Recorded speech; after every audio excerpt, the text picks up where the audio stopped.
ఓం నమో వెంకటేశాయ. ఆధ్యాత్మిక విశేషాలకు స్వాగతం. ముందుగా ప్రధానాంశాలు.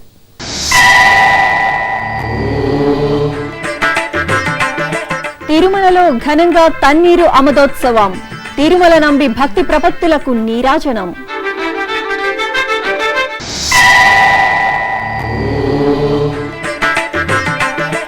సీతారాములకు కమనీయంగా విలాసోత్సవం. భద్రాచలంలో కొనసాగుతున్న అధ్యయనోత్సవాలు.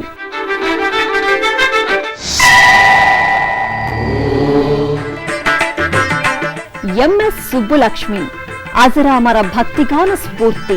తిరుపతిలో గానకోకిల శత జయంత్యుత్సవాలు. తిరుమలలో శ్రీవారి దర్శనం, గదుల ఖాళీలు, వాతావరణం తదితర విశేషాలను ఇప్పుడు తిరుమల సమాచారంలో తెలుసుకుందాం.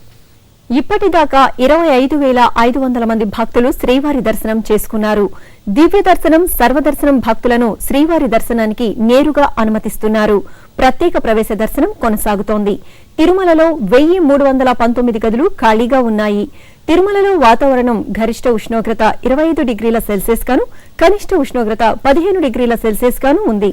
అలిపిరి, శ్రీవారిమెట్టు మార్గాల్లో భక్తుల రాకపోకలు యథావిధిగా సాగుతున్నాయి. తిరుమలలో ఆదివారం తన్నీరు అమదోత్సవం వైభవంగా జరిగింది. 24 రోజుల పాటు స్వామివారికి నిర్వహించిన అధ్యయనోత్సవాల ముగింపులో భాగంగా తిరుమల నంబి వంశస్థులు ఈ విశేష ఉత్సవాన్ని నిర్వహించడం ఆనవాయితీ. ఇందులో భాగంగా ఆదివారం సహస్ర దీపాలంకరణ సేవ అనంతరం శ్రీదేవి భూదేవి సమేత శ్రీ మలయప్ప స్వామివారిని వాహన మండపంలో వేంచేపు చేశారు. తిరుమల నంబి వంశస్థులు ఆకాశగంగ తీర్థం నుంచి తీసుకొచ్చిన జలాలను శ్రీ భూ వరాహ స్వామివారి ఆలయం నుంచి భాజా భజంత్రిల నడుమ వాహన మండపంలో శ్రీ మలయప్ప స్వామి వద్ద ఉంచి పూజలు నిర్వహించారు. అనంతరం ఈ పవిత్ర తీర్థ జలాలను తిరుమల మాడవీధుల్లో పెద్దజీయంగారి మఠం గుండా ఊరేగించి ఆనంద నిలయంలోని శ్రీవారి మూలమూర్తి పాదాలకు సమర్పించారు.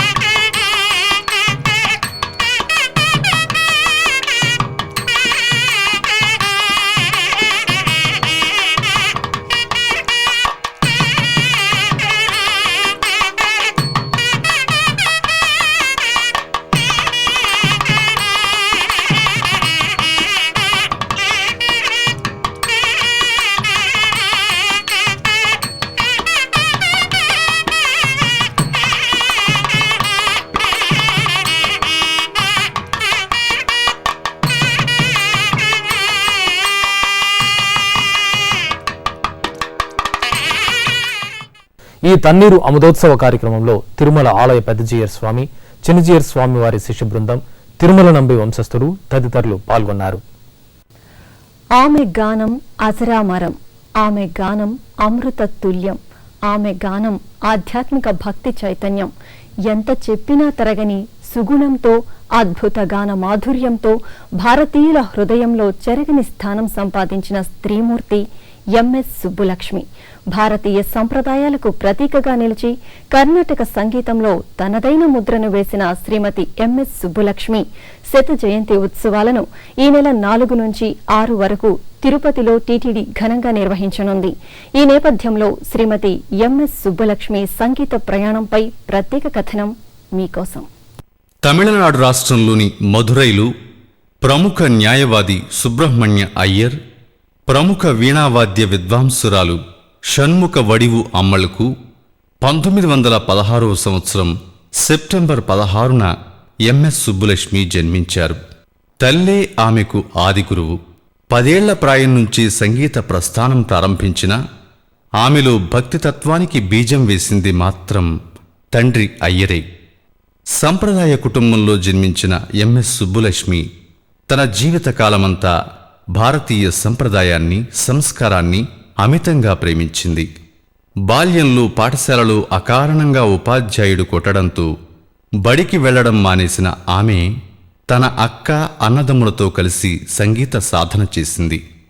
పెమ్మంగుడి శ్రీనివాస అయ్యర్ వద్ద సంగీతంలో శిక్షణ పొంది తన ప్రతిభకు స్పష్టమైన రూపును సంతరించుకుంది. తదనంతర కాలంలో జాతి గర్వించదగ్గ అంతర్జాతీయ సంగీత సామ్రాజ్ఞిగా పేరు ప్రఖ్యాతులు సంపాదించుకుంది. 1926వ సంవత్సరం 10 ఏళ్ల ప్రాయంలో దేవాలయంలో పాటలు పాడడంతో తన తొలి సంగీత ప్రదర్శనను ప్రారంభించిన సుబ్బులక్ష్మి ఎన్నో జాతీయ, అంతర్జాతీయ అవార్డులను అందుకుంది. సుబ్బులక్ష్మిలోని ప్రతిభను గుర్తించిన తల్లి మధురై నుంచి చెన్నైకి మకాం మార్చడంతో ఆమె జీవితంలో మరో అధ్యాయం ప్రారంభమైంది. 1933వ సంవత్సరం మద్రాస్ సంగీత అకాడమీలో మొదటి సంగీత కచేరీకి శ్రీకారం చుట్టింది. సంగీతపరంగా ఎంఎస్ సుబ్బులక్ష్మి జీవితంలో ఇది ఓ రకమైన మలుపైతే, తన గురువు, మార్గదర్శి, ఆనంద వికటన్ పత్రిక సీనియర్ ఎగ్జిక్యూటివ్, స్వాతంత్ర్య సమరయోధుడైన త్యాగరాజన్ సదాశివన్ను 1940వ సంవత్సరం ఆమె ప్రేమించి పెళ్లి చేసుకోవడం ఓ మధురమైన మలుపు. పలు తమిళ చిత్రాల్లోనూ ఆమె గాయనిగా, నటిగా ప్రేక్షకులను విశేషంగా అలరించింది. నిండైన విగ్రహం, భారతీయతకు ప్రతీకగా ఒంటి నిండా పట్టుచీర, నుదుటిపై ఎర్రటి కుంకుమ బొట్టు, చేతుల నిండా గాజులు, కళ్లకు నిండుగా కాటుక, కొప్పు నిండా మల్లెపూలు, చేతిలో తంబూర పట్టుకుని సంగీత కచేరీ ప్రారంభించగానే శ్రోతలు ఆమె గానలహరిలో తరించేవారు. కర్ణాటక సంగీతంలో, ముఖ్యంగా ఆధ్యాత్మిక గానంలో ఆమె శైలి విలక్షణమైంది, విశిష్టమైంది. ఆమె గానం ధ్యానంలా సాగేది. 10కి పైగా భాషల్లో ఎన్నో కృతులను, కీర్తనలను, శాస్త్రీయ లలిత గీతాలను, భజనలు, జానపద గేయాలు, దేశభక్తి గేయాలు కూడా ఆమె శ్రావ్యంగా ఆలపించారు. ఏ భాషలో పాడినా అదే తన మాతృభాష అన్నట్లుగా స్పష్టమైన భాషా నుడికారంతో భావయుక్తంగా ఆలపించడం సుబ్బులక్ష్మి ప్రత్యేకత. శ్రీ త్యాగరాజస్వామి, శ్రీ ముత్తుస్వామి దీక్షితార్, శ్యామశాస్త్రి వంటి దిగ్గజాలు రూపొందించిన గీతాలకు సుబ్బులక్ష్మి తన గాత్రం ద్వారా ప్రాణం పోశారు. శ్రీ వెంకటేశ్వర స్వామి వారి సుప్రభాతం, ఆదిశంకరాచార్యుల భజగోవిందం, శ్రీ విష్ణు సహస్రనామం తదితర దైవ స్తోత్రాలు ఆమె గానామృతం నుంచి జాలువారితే విని తరించాల్సిందే. తిరుమల తిరుపతి దేవస్థానం ఆస్థాన విద్వాంసురాలిగా వినుతికెక్కిన ఎంఎస్ సుబ్బులక్ష్మి ఎన్నో కీర్తనలు ఆలపించారు. భారత ప్రభుత్వంతో పాటు పలు విదేశీ సంస్థలు, వివిధ విశ్వవిద్యాలయాలు ఆమెకు అత్యున్నత పురస్కారాలు అందజేసి ఘనంగా సత్కరించాయి. అత్యున్నత పౌర పురస్కారమైన భారతరత్న పురస్కారాన్ని పొందిన తొలి సంగీత కళాకారిణిగా, రామన్ మెగసెసే పురస్కారాన్ని పొందిన మొట్టమొదటి భారతీయ సంగీత కళాకారిణిగా ఆమె ప్రసిద్ధి చెందింది. శ్రీవారి పాదాల చెంత స్వామివారి ఆశీస్సులతో వెలసిన శ్రీ వెంకటేశ్వర విశ్వవిద్యాలయం 1971వ సంవత్సరం ఆమెకు గౌరవ డాక్టరేట్ను అందజేసి సత్కరించింది. ఈ నేపథ్యంలో ఈ నెల 4వ తేదీ నుంచి 6వ తేదీ వరకు 3 రోజుల పాటు తిరుపతి మహతీ కళాక్షేత్రం వేదికగా ఎంఎస్ సుబ్బులక్ష్మి శత జయంతి సంగీత నృత్యోత్సవాలను ఘనంగా నిర్వహించడానికి టీటీడీ ఏర్పాట్లు చేసింది. తిరుమల శ్రీ వెంకటేశ్వర స్వామివారిని సోమవారం ఉదయం నైవేద్య విరామ సమయంలో బీహార్ రాష్ట్ర గవర్నర్ శ్రీ రామనాథ్ కోవింద్ కుటుంబ సమేతంగా దర్శించుకున్నారు. ఆలయం వద్దకు చేరుకున్న వీరికి ఆలయ అధికారులు ఘనంగా స్వాగతం పలికి దర్శన ఏర్పాట్లు చేశారు. దర్శనానంతరం రంగనాయక మండపంలో ఆలయ అధికారులు తీర్థప్రసాదాలు అందించారు. मैं बिहार के राज्यपाल के नाते आज यहाँ तिरुपति बालाजी के गृह मंडपम में आने का सौभाग्य मिला। मैंने भगवान से प्रार्थना की है देश को खुशहाली, समृद्धि और शांति के लिए। विशेष करके जिस प्रदेश का मैं प्रतिनिधित्व करता हूँ बिहार के लिए भी मैंने विशेष रूप से खुशहाली और समृद्धि मांगी है। ईश्वर सब पर कृपा करे, सबका मंगल हो। मेरी 9 वर्ष की बहुत बहुत सबको शुभकामनाएं। అలాగే ప్రముఖ సినీ నటులు, రచయిత శ్రీ గొల్లపూడి మారుతీరావు కూడా శ్రీవారిని దర్శించుకున్నారు. భారతదేశం చేసుకున్న గొప్ప అదృష్టం పేరు వెంకటేశ్వర భక్తి ఛానల్. ప్రతి లోగిలిలోకి భక్తిని, తాదాత్మ్యాన్ని, ఆధ్యాత్మిక చింతనని తీసుకొచ్చే గొప్ప ఉద్యమం శ్రీ వెంకటేశ్వర భక్తి ఛానల్. స్వామివారి దగ్గరికి నేను తేలిగ్గా 67 సంవత్సరాలుగా వస్తున్నాను. నేను మొదటిసారి వచ్చినప్పుడు 9 ఏళ్ళు, ఇప్పుడు నాకు 76 ఏళ్ళు. ఇప్పటికీ కూడా ఏమాత్రము ఆధ్యాత్మిక తన్మయత్వము కానీ ఆనందము కానీ తగ్గకుండా పొందే అదృష్టము స్వామివారి సమక్షం. దీన్ని త్యాగరాజ స్వామి మాట అన్నాడు. మనం ఒక పని చేస్తే ఆనందం కలుగుతుంది, ఆనందం అంటాం. ఒక పని చేస్తే తన్మయత్వం కలుగుతుంది, తన్మయత్వం అని మాత్రమే అంటాం. ఇంకో పని చేస్తే ఒళ్ళు పులకిస్తుంది, పులకించడం మాత్రమే అంటాం. కానీ స్వామివారు అంటాడు, ఆయన చూస్తున్న కొద్దీ రుచి పెరుగుతుందన్నాడు. అంటే మనిషి యొక్క ప్రాథమికమైన ఆనందాన్ని గుర్తుపెట్టిన మహారుషి త్యాగరాజస్వామి. కనకన రుచిని రూపం అన్నాడు స్వామి. స్వామిని ఎప్పుడు చూసినా రుచిగానే ఉంటుంటా. 67 సంవత్సరాల అనుభూతి నాది. ప్రతి లోగిల్లోకి తెచ్చి నిలబెట్టగలిగిన అదృష్టం మీది, ఈ ప్రేక్షకులది. ధనుర్మాస పూజలతో వివిధ ఆలయాలు భక్తులతో సందడిగా దర్శనమిచ్చాయి. శ్రీ మహావిష్ణువుకు అత్యంత ప్రీతికరమైన ధనుర్మాసాన్ని పురస్కరించుకుని ఆయా ఆలయాల్లో ప్రత్యేక కార్యక్రమాలను వేడుకగా నిర్వహించారు. ఆ విశేషాల సమాహారం మీకోసం. నల్గొండ జిల్లా మిర్యాలగూడ శ్రీ వెంకటేశ్వర స్వామివారి ఆలయంలో ధనుర్మాసోత్సవాలు వైభవంగా జరుగుతున్నాయి. ఉత్సవాల్లో భాగంగా ఆలయంలో శ్రీదేవి భూదేవి సమేత స్వామివారికి ప్రత్యేక పూజలు నిర్వహించారు. అదేవిధంగా ఆలయాన్ని పవిత్రతకు సుమంగళి తత్వానికి చిహ్నమైన గాజులతో అలంకరించారు. ముందుగా స్వామి అమ్మవార్లను గాజులతో పూజించి ఆ గాజులను భక్తులకు ప్రసాదంగా అందజేశారు. భక్తులు స్వామివారి సన్నిధిలో తిరుప్పావై పాశుర పఠనం చేశారు. ఒంగోలు శ్రీ వెంకటేశ్వర స్వామివారి ఆలయంలో భక్తులు ప్రత్యేక పూజలు నిర్వహించారు. ఆలయంలో జరుగుతున్న మార్గశిర మాసోత్సవాల్లో భాగంగా ఈ పూజలను జరిపారు. ముందుగా శ్రీ వెంకటేశ్వర స్వామివారికి నిత్య కైంకర్యాలు పూర్తి చేసి ప్రత్యేక అలంకరణలో కొలువుదీర్చారు. ఆపై మహామంగళహారతులు సమర్పించి భక్తులకు దర్శన భాగ్యం కల్పించారు. కడప జిల్లా వ్యాప్తంగా అన్ని దేవాలయాలు ధనుర్మాస శోభతో పులకిస్తూ ఉన్నాయి. ఇందులో భాగంగా కడప శ్రీ సత్యనారాయణ స్వామివారి ఆలయంలో తిరుప్పవై పాశుర ప్రవచన కార్యక్రమం వీణుల విందుగా సాగుతోంది. ముందుగా శ్రీ రమాసహిత సత్యనారాయణ స్వామి వారికి నిత్య కైంకర్యాలను పూర్తి చేసి ఆపై విశేష అలంకరణ చేసి పాశుర పఠనం నిర్వహించారు. భక్తులు భక్తి శ్రద్ధలతో ఈ కార్యక్రమాల్లో పాల్గొని స్వామివారిని సేవించి తరించారు. విశాఖ మహానగరం శ్రీ వైకుంఠ వెంకటేశ్వర స్వామివారి ఆలయం భక్తుల పూజలతో కొత్త శోభను సంతరించుకుంది.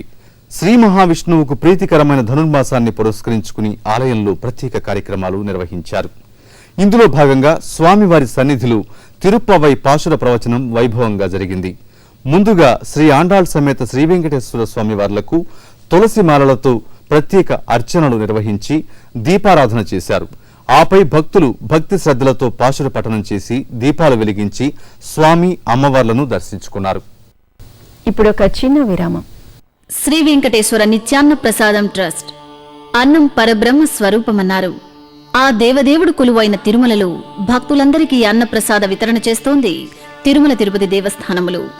ఏకకాలంలో 4000 మందికి భోజనం అందించే సామర్థ్యం ఉన్న మాతృశ్రీ తరిగొండ వేంగమాంబ అన్నప్రసాద వితరణ కేంద్రంలో నిత్యం అన్నప్రసాద వితరణ యజ్ఞం జరుగుతూ ఉంటుంది. ప్రతిరోజు తిరుమల తిరుపతితో పాటు నిత్యం 1,00,000 మందికి తగ్గకుండా అన్నప్రసాద వితరణ చేస్తోంది టీటీడీ. ప్రతి భక్తుడు స్వామివారి అన్నప్రసాదాన్ని స్వీకరించాలనే టీటీడీ మహాయజ్ఞంలో మీరు భాగస్వాములు కండి. కలియుగ ప్రత్యక్ష దైవం కరుణను పొందండి. మరిన్ని వివరాలకు 0887227777 లేదా ఆన్లైన్లో టీటీడీ వెబ్సైట్ను చూడండి www.tirumala.org. ఓం నమో వెంకటేశాయ. ఆధ్యాత్మిక విశేషాలకు పునఃస్వాగతం. ఖమ్మం జిల్లా భద్రాచలంలో శ్రీ సీతారామచంద్ర స్వామివారి దేవాలయంలో విలాసోత్సవం కన్నుల పండుగ జరిపారు. అధ్యయనోత్సవాల్లో భాగంగా ఆలయంలోని చిత్రకూట మండపంలో విశ్వక్సేన పూజ, పుణ్యాహవాచనం తదితర క్రతువులను జరిపారు. తరువాత సీతారాములకు పూజలు చేసి కర్పూర నీరాజనాలు సమర్పించారు. భక్తులకు తీర్థప్రసాదాలు అందించారు. సికింద్రాబాద్లోని శ్రీ లక్ష్మీ వెంకటేశ్వర స్వామి ఆలయంలో తులసి పూజ భక్తి శ్రద్ధలతో నిర్వహించారు. మూలమూర్తులకు ప్రత్యేక పూజలు జరిపిన తరువాత తిరుప్పావై పాసురాలను పారాయణం చేశారు. ఆపై తులసి మాలలతో స్వామివారిని అలంకరించి మంగళ నీరాజనాలు సమర్పించారు. విశాఖలోని శ్రీ ప్రసన్న ఆంజనేయ స్వామి వారి దేవాలయంలో శ్రీ వెంకటేశ్వర స్వామి చందనోత్సవం నేత్రపర్వంగా నిర్వహించారు. దాసభక్తుడైన ఆంజనేయ స్వామి వారికి నిత్య పూజలు జరిపిన తరువాత శ్రీనివాసునికి ప్రత్యేక సేవలు జరిపారు. చందనంతో స్వామివారిని అలంకరించారు. భక్తులు చందనాలంకరణలో స్వామివారిని దర్శించుకుని గోవిందనామ స్మరణతో పులకించారు. తమిళనాడు రాష్ట్రం ఈరోడ్ జిల్లాలో రాధాకృష్ణుల తిరుకళ్యాణ మహోత్సవం వైభవంగా జరిగింది. ఉత్సవంలో ముందుగా భక్తులు భజనలు చేస్తూ స్వామివారి సారెను ఊరేగించారు. ఆపై స్వామి అమ్మవార్లను చక్కగా తీర్చిదిద్దిన కళ్యాణ వేదికపై కొలువుదీర్చి మేళతాళాలు, మంగళ వాయిద్యాలతో కళ్యాణోత్సవాన్ని శోభాయమానంగా నిర్వహించారు. రాధాకృష్ణులను కనులారా దర్శించి భక్తులు ధన్యులయ్యారు. తమిళనాడు రాష్ట్రం మన్నార్గుడిలోని శ్రీ కామాక్షి అమ్మన్ సమేత శ్రీ ఏకాంబరేశ్వర స్వామి ఆలయంలో మార్గళి మాసోత్సవం నేత్రపర్వంగా నిర్వహించారు. శ్రీ నటరాజస్వామి వారికి ప్రత్యేక పూజలు చేశారు. తరువాత స్వామివారిని పల్లకిపై కొలువుదీర్చి భక్తుల నృత్య ప్రదర్శనలతో ఊరేగించారు. ఇప్పుడొక చిన్న విరామం. శ్రీ వెంకటేశ్వర వేద పరిరక్షణ ట్రస్ట్ హైందవ సనాతన ధర్మానికి మూలం వేదం. వేదం మన జీవన నాదం. శ్రీవారి ఆశీస్సులతో తిరుమల తిరుపతి దేవస్థానములు శ్రీ వెంకటేశ్వర వేద పరిరక్షణ ట్రస్టును ఏర్పాటు చేసి వేద పరిరక్షణకు కృషి చేస్తోంది. మన వైదిక సంప్రదాయాన్ని పరిరక్షించి పరివ్యాప్తి చేసే సంకల్పంతో ఏర్పాటు చేసిన ఈ శ్రీ వెంకటేశ్వర వేద పరిరక్షణ ట్రస్టులో భాగస్వాములయ్యే అవకాశాన్ని పొందండి. శ్రీవారి అనుగ్రహాన్ని పొందండి. మరిన్ని వివరాలకు 0877227777 లేదా ఆన్లైన్లో టీటీడీ వెబ్సైట్ ను చూడండి www.tirumala.org. ఓం నమో వెంకటేశాయ. ఆధ్యాత్మిక విశేషాలకు పునఃస్వాగతం. కర్ణాటక రాష్ట్రం ఉత్తర కన్నడ జిల్లా బనవాసిలో వేంచేసిన శ్రీ మధుకేశ్వర దేవాలయం ప్రాచీన ఆలయంగా వినతికెక్కింది. 9వ శతాబ్దం నాటి కట్టడ వైభవంతో అలరారుతున్న ఈ దేవాలయ విశేషాలు మీకోసం. కర్ణాటకలోని అత్యంత ప్రాచీన సుప్రసిద్ధ ఆలయాల్లో బనవాసి శ్రీ మధుకేశ్వరాలయం ఒకటి. ఎటు చూసిన రాతి స్తంభాలు, విశాల ప్రాకారాలతో శిల్పకళా చాతుర్యంతో అలరారుతున్న ఈ ఆలయం చూపరులను ఎంతగానో ఆకట్టుకుంటుంది. కదంబ సామ్రాజ్య తొలిరాజు మాధవ శర్మ ఈ ఆలయాన్ని నిర్మించగా తర్వాతి కాలంలో చాళుక్యులు, హొయ్యసల రాజులు ఆలయ అభివృద్ధి చేసినట్లు శాసనాల ద్వారా తెలుస్తోంది. ఎత్తైన మండపాలు, ఆ మండపాలపై మన పురాణ చారిత్రక ఇతిహాసాలు తెలియజేసే శిల్పాలు భక్తులకు ఆధ్యాత్మిక ఆనందాన్ని అందజేస్తాయి. ఇక నంది మంటపంలో మనకు దర్శనమిచ్చే బృహత్ నందీశ్వరుడు ప్రత్యేక ఆకర్షణగా నిలువగా ఆలయంలో 2 ధ్వజస్తంభాలు ఉండడం మరో విశేషం. ఇక ప్రధాన గర్భాలయంలో తేజోమయ స్వరూపంతో కొలువైన శ్రీ మధుకేశ్వర స్వామి తన చెంతకు ఆర్తిగా వచ్చే భక్తుల మదిలో చింతను తొలగించే ప్రశాంతమూర్తిగా గోచరించడం ఈ క్షేత్ర మహిమగా భావిస్తారు. ఇక ఆ పక్కనే ఉపాలయంలో కొలువైన పార్వతీదేవి సన్నిధి శ్రీ మధుకేశ్వర స్వామివారు నిత్యం పర్యవేక్షిస్తున్నారా అన్నట్లు నిర్మించిన వైనం ఆనాటి ఆలయ రూపకర్తల చాతుర్యాన్ని తెలియజేస్తోంది. శ్రీ మధుకేశ్వర స్వామివారికి నిత్యం అభిషేకాలు, పూజలతో పాటు విశేష పర్వదినాల్లో ప్రత్యేక ఉత్సవాలను వేడుకగా నిర్వహిస్తారు. ఎంతో ప్రశాంత వాతావరణంలో ఆకట్టుకునే నిర్మాణ శైలితో అబ్బురపరుస్తున్న బనవాసి శ్రీ మధుకేశ్వర స్వామివారి కృపా కటాక్షాలు అందరికీ అందాలని శ్రీ వెంకటేశ్వర భక్తి ఛానల్ ఆకాంక్షిస్తోంది. వరంగల్ నగరంలో శ్రీ గణపతి సచ్చిదానంద వరద దత్తక్షేత్రంలో సామూహిక అనఘాదేవి వ్రతం వైభవంగా జరిగింది. అర్చకులు, వేద పండితుల పర్యవేక్షణలో శాస్త్రోక్తంగా జరిగిన ఈ వ్రత పూజల్లో భక్తులు విశేషంగా పాల్గొన్నారు. ఈ సందర్భంగా ముందుగా శ్రీ దత్తాత్రేయ స్వామికి ప్రత్యేక పూజలు నిర్వహించారు.